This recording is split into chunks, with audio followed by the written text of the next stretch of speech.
النهارده هنشوف الليست دي عبارة عن ان احنا بنجمع مجموعة ايتمز جوه جوه سكوير براكت، نحطها جوه فاريبل واحد. مثلا لو احنا عندنا كتبنا ايتمز ايكوال سكوير براكت وبنكتب فيها ايه. هي ميزتها بقى ان هي الليست دي بتبقى بتحتوي على مجموعة داتا تايب كتير، ما بتفرقش معاها. يعني مثلا لو كتبنا string احمد، كتبنا رقم integer، float عادي، true boolean value او false، تحتوي على مجموعة items different data type عادي. لو انا عايزة اعمل ايه،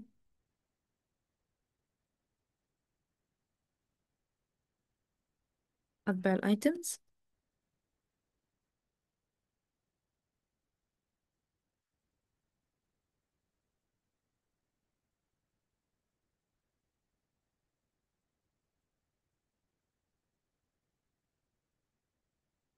طبع لي ايه، طبع لي الليست. تمام. احنا دلوقتي عشان نأكسس على الليست دي، في عندنا حاجة اسمها الاندكس ده بيبدأ من الزيرو. فاحنا عندنا احمد ده اندكس رقم زيرو، اندكس رقم واحد، اندكس رقم اتنين، تلاتة، اربعة. فلو انا قلت له مثلا اطبع لي print items رقم زيرو، عمل بين سكوير براكت وعملت رن، طبعا لمين؟ طبعا لأحمد.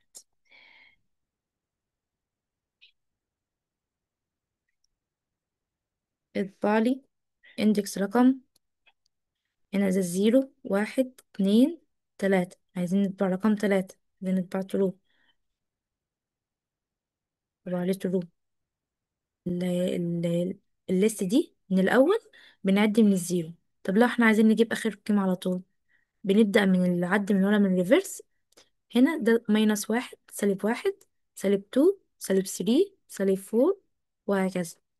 يعني أنا دلوقتي لو عايزة أبدأ من الآخر وأقول له اطبع لي فولس، أعد من الآخر. ماينس واحد،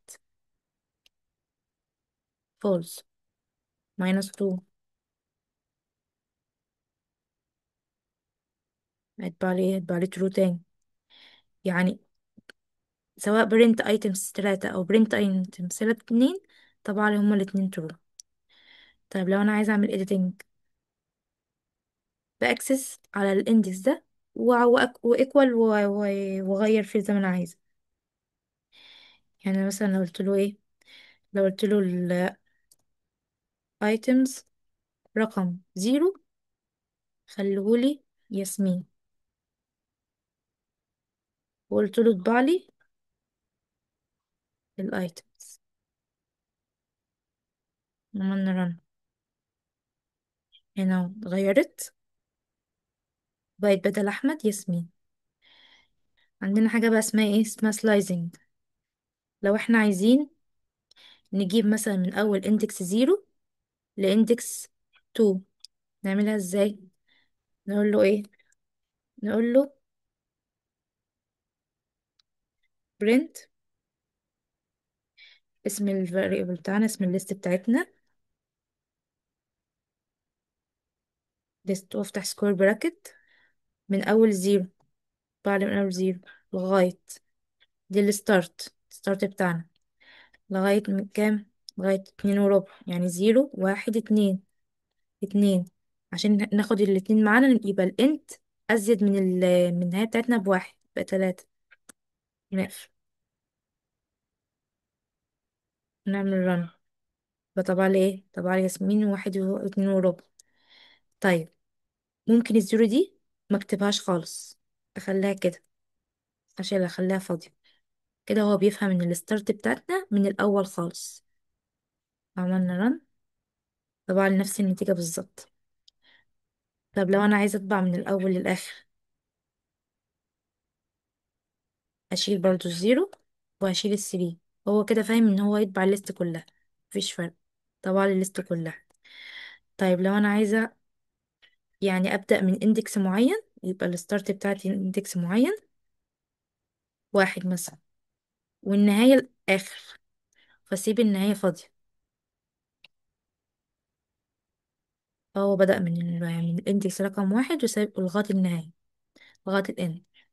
طب لو عايز اخد مثلا عنصر واسيب عنصر، واخد عنصر واسيب عنصر، دي حاجة اسمها ايه؟ ان احنا بنعمل الستارت بتاعنا، مثلا ناخد من الأول، النهاية الاند هناخد الآخر، ونعمل الخانة التالتة دي يبقى فيها حاجة اسمها الستيب، نعملها تو عشان ياخد عنصر ويسيب عنصر.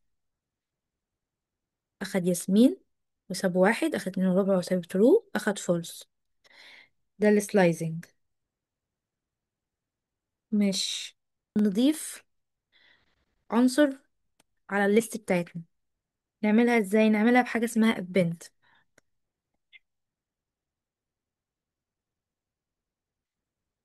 ايه الابند دي؟ هي الابند ده ميثود هنستخدمها عشان مع الليست عشان نضيف عنصر. يعني مثلا نكتب items دوت append، ونقول له احنا عايزين نضيف ايه. نضيف مثلا إيه كيوي، واقول له اطبع لي print الايتمز.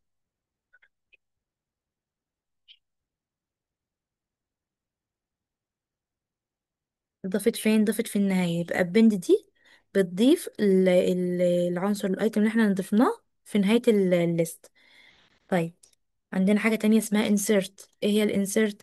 الانسيرت دي بتضيف في مكان، بس المكان اللي انت تحدده، فلازم نديله رقم الاندكس. يبقى items دوت insert، هنحطه في رقم كام؟ هنحطه مثلا في اندكس رقم واحد. حط لي ايه؟ حط لي احمد. بعلي ايه؟ الايتمز. فعلا حط لي في اندكس رقم واحد احمد. طيب لو احنا عايزين نمسح بقى من الليست بتاعتنا اي ايتم، بنستخدم حاجه اسمها ريموف. الريموف دي بنديله الاسم الايتم اللي احنا عايزينه، يعني الفاليو بتاعتنا كام. نعمل items دوت ريموف، ونقول له امسح لي احمد، ونعمل ايه؟ نبرنتها. فعلا كانت احمد موجوده اهو، مسحت. طب لو احنا عايزين نمسح بس من برقم الاندكس، نعملها ازاي؟ عندي حاجه اسمها ايه؟ بوب. بوب دي بتشيل برقم الاندكس، فنكتب له items دوت بوب، واقول له عايزين مثلا نشيل 2 وربع دي، بس 0 1 2، نقول له امسح لي رقم 2، واقول له اطبع لي الليست. 2 وربع اتشالت.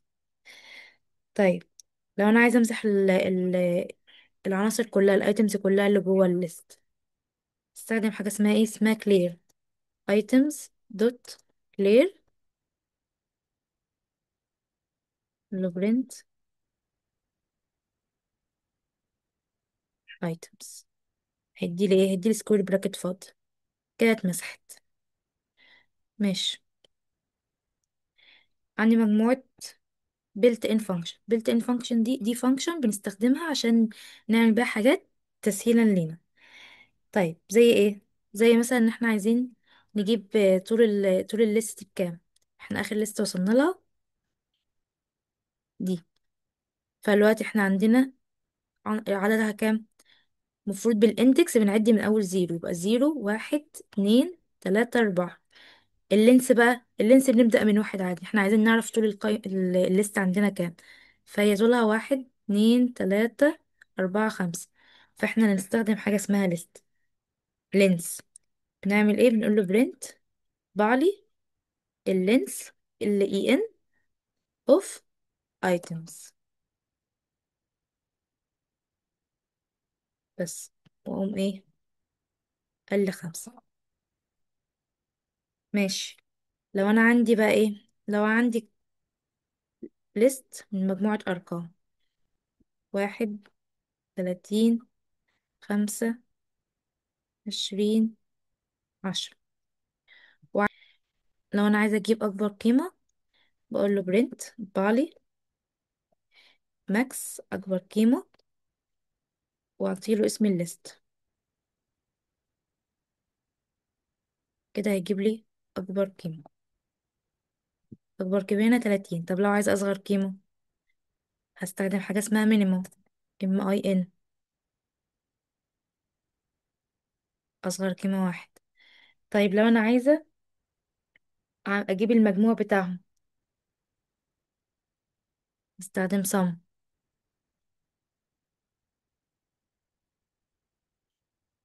مجموعهم 66.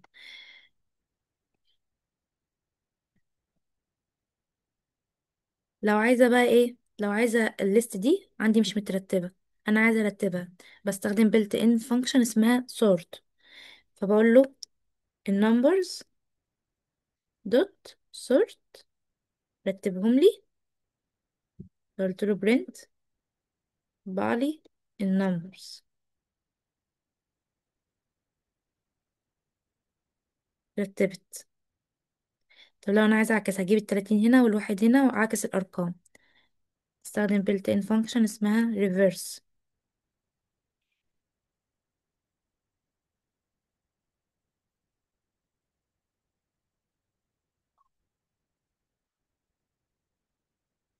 كده اتعكست 30 20 10 5 1. ارقام اتعكست. تمام. لو احنا دلوقتي عايزين نعمل ايه، عايزين نعمل ليست من 5 ارقام، ناخد نفس الليست.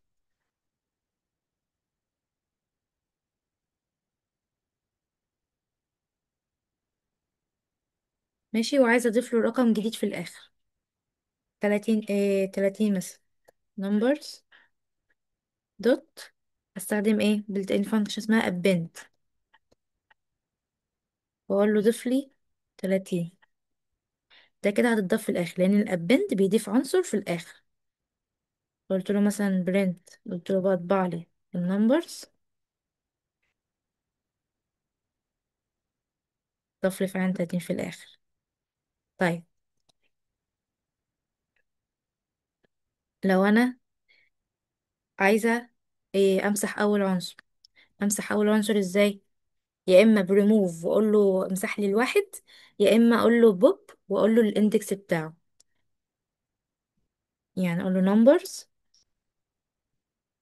دوت بوب، وادي له ايه، ادي له الاندكس. فاحنا عايزين نمسح واحد، اندكسه بزيرو، واقول له اطبع لي النمبرز، نشوف هو مسح ولا لا. اول واحد اللي هو كان واحد اتمسح وبقى 30. طب لو انا عايزه امسح اول واحد برضو بعد ما عملت ال30 دي، بس بالريموف بقى، يعني امسح لي ال30. طب لما نقول له امسح لي ال30 واحنا عندنا كذا 30، هيحصل ايه؟ امسح لي ال30، اقول له برنت، مسح لي ال30 اللي عليها الدور وساب ال30 اللي في الاخر، يعني هو بيمسح من الاول. طب لو عايزه اطبع او اكبر رقم، هقول له برنت ماكس، اطبع لي اول رقم في النمبرز. 30. اصغر رقم مينيمم.